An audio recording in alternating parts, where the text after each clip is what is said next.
అద్దెకు ఇల్లు ఇచ్చారు, ఆశ్రయం కల్పించారు. కానీ అదే వారికి శాపమైంది. నమ్మిన వారే నట్టేట ముంచారు. కాదు, ఏకంగా నూరేళ్ల ఆయుష్ను తుంచేశారు. కేవలం కొన్ని గిల్టు నగల కోసం ఒక నిండు ప్రాణాన్ని బలి తీసుకుంటారా? తిరుపతి చెర్లోపల్లిలో జరిగిన ఈ ఘోర కలి వెనుక ఉన్నటువంటి అసలు కిలాడీలు ఎవరు?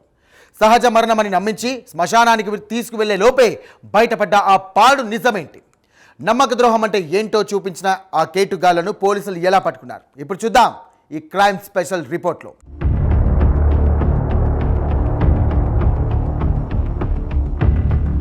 తిరుపతి రూరల్ పోలీస్ స్టేషన్ పరిధిలోని చెర్లోపల్లి గ్రామం అది. అక్కడ ఒక 3 అంతస్తుల మెడలో నివసించే ఆ వృద్ధురాలికి 2 కుమారులున్నారు. వారు అదే బిల్డింగ్లో పై అంతస్తులో నివసిస్తుండగా మొదటి అంతస్తులో ఆ బామ్మ ఒంటరిగా ఉండేది. అదే ఆ ఇంట్లో అద్దెకు ఉంటున్నటువంటి ఒక కిలాడి జంటకు వరంగా మారింది. లివింగ్ టుగెదర్ పేరుతో అక్కడ నివాసం ఉంటున్న ఆ జంట ఆ వృద్ధురాలి వద్ద ఉన్నటువంటి నగలు, నగదుపై కన్నేసింది. ఆమె వద్ద భారీగా పచ్చనోట్లు ఉంటాయని, ఒంటి నిండా ఉన్నవి అసలు బంగారు నగలేనని స్కెచ్ వేశారు. ఒక అర్ధరాత్రి ఎవరూ లేని సమయం చూసి అద్దెకుంటున్నటువంటి గది నుండి మెల్లగా ఆమె గదిలోకి ప్రవేశించారు. ఆ వృద్ధురాలు ప్రతిఘటించే లోపే అత్యంత క్రూరంగా గొంతు నులిమి హత్య చేశారు. కేవలం 40,000 రూపాయల డబ్బు, ఆమె ఒంటిపై ఉన్న ఆభరణాల కోసం ఈ ఘాతుకానికి పాల్పడ్డారు. తీరా హత్య చేసి ఆ నగలను చేజిక్కించుకున్నాక వారికి అస్సలు షాక్ తగిలింది. వారు బంగారు నగలనుకుని ప్రాణాలు తీసిన ఆ వస్తువులు కేవలం గిల్టు నగలు మాత్రమేనని తెలిసి ఆ కేటుగాలు విస్తుపోయారు. అద్దెకు ఉన్న ఇంట్లోనే యజమాని ప్రాణం తీసి ఏమీ ఎరగనట్టుగా అక్కడి నుండి పారిపోయారు. మరుసటి రోజు ఉదయం ఆ వృద్ధురాలు విగత జీవిగా పడి ఉండడం చూసి కుటుంబ సభ్యులు భీతిల్లారు.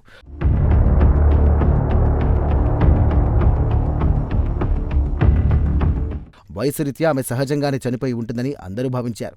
అంత్యక్రియల కోసం ఏర్పాటు కూడా పూర్తయ్యాయి. కానీ ఆఖరి నిమిషంలో మృతదేహం మెడపై ఉన్న గాయాలను గమనించిన బంధువులకు అనుమానం మొదలైంది.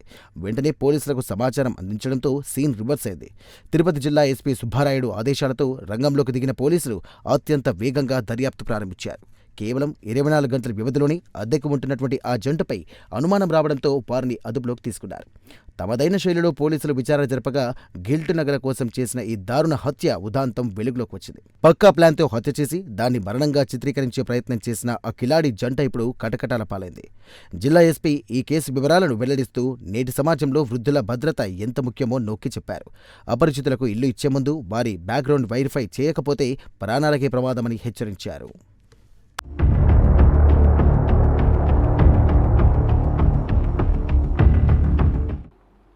ముఖ్యంగా ఫస్ట్ ఇనిషియల్గా వారి కుటుంబ సభ్యులు సాధారణ మరణం అనుకున్నారు.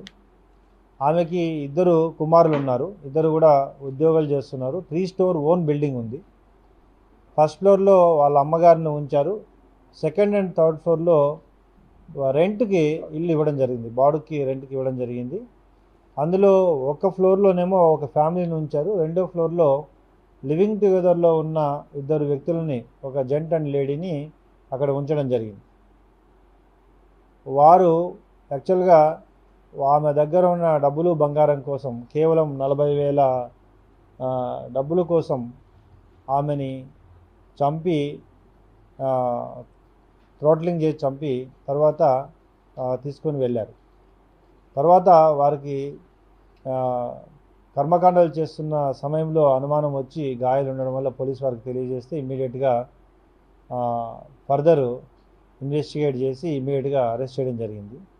ఈ కేసు ద్వారా ఇటీవల కాలంలో తిరుపతి జిల్లాలో ఎక్కువగా వృద్ధులను, మహిళలను, ముఖ్యంగా వృద్ధ మహిళలను టార్గెట్ చేసుకొని తెలిసిన వారే, ముఖ్యంగా పక్కన ఇంటి పక్కన ఉండేవారో లేదా రెంట్కు ఉండేవారో చిన్న చిన్న బంగారము, తక్కువ బంగారం కోసం కూడా వారి ప్రాణాలు తీస్తున్న అగంతకులుగా తయారవుతున్నారు. ఈ ఇష్యూ ద్వారా, మీడియా ద్వారా, ప్రెస్ ద్వారా అందరికీ తెలియజేయడం ఏంటంటే, తల్లిదండ్రులను, ముఖ్యంగా వృద్ధులను వాళ్ళ ఇళ్లలో ఉంచుతున్నప్పుడు సరైన భద్రతాపరమైన చర్యలు తీసుకోవాలి. కనీస భద్రతాపరమైన చర్యలు తీసుకోవాలి. ఈరోజు 3 ఫ్లోర్ల బిల్డింగ్, ఓన్ బిల్డింగ్ ఉన్నప్పుడు వాళ్ళ అమ్మని ఒక ఫ్లోర్లో ఉంచి, కింద ఫ్లోర్లో ఉంచి రెంట్కి ఇచ్చేటప్పుడు ఎటువంటి వ్యక్తులకు ఇస్తున్నాము, వారి బ్యాక్గ్రౌండ్ ఏంటి, ఇవన్నీ కూడా పూర్తిగా విచారించి వారికి సరైన సురక్షితమైన మార్గాలు ఉండే వాళ్ళని మాత్రమే రెంట్కి ఇవ్వాలి తప్ప కేవలం రెంట్ కోసం ఎవరినంటే వాళ్ళని తీసుకొచ్చి రెంట్కి ఉంచడం వలన ఈరోజు అనవసరంగా చాలా అన్యాయంగా ఆ వృద్ధురాలని చంపడం జరిగింది. చూసారుగా, కేవలం గిల్టు నగల కోసం ఒక నిండు ప్రాణాన్ని ఎలా బలి తీసుకున్నారు. అందుకే యజమానులకు మా విన్నపం, అద్దెకు ఇల్లు ఇచ్చే ముందు వారు ఎవరో ఎక్కడి నుండి వచ్చారో క్షుణ్ణంగా విచారించండి. వారి ఆధార్ కార్డులు అలాగే ఫోన్ నంబర్లు సేకరించి పోలీస్ వెరిఫికేషన్ చేయించడం చాలా మంచిది. అలాంటిది మర్చిపోకండి. పిల్లలు కూడా వయసు మళ్ళిన తల్లిదండ్రులను ఒంటరిగా వదిలిపెట్టవద్దు. వారికి భద్రత కల్పించడం మనందరి బాధ్యత. నేరస్తులు ఎంతటి వారైనా సరే చట్టం ముందు తల వంచక తప్పదు. నేరం చేయడం కంటే అప్రమత్తంగా ఉండి నేరాన్ని ఆపడమే విజ్ఞత.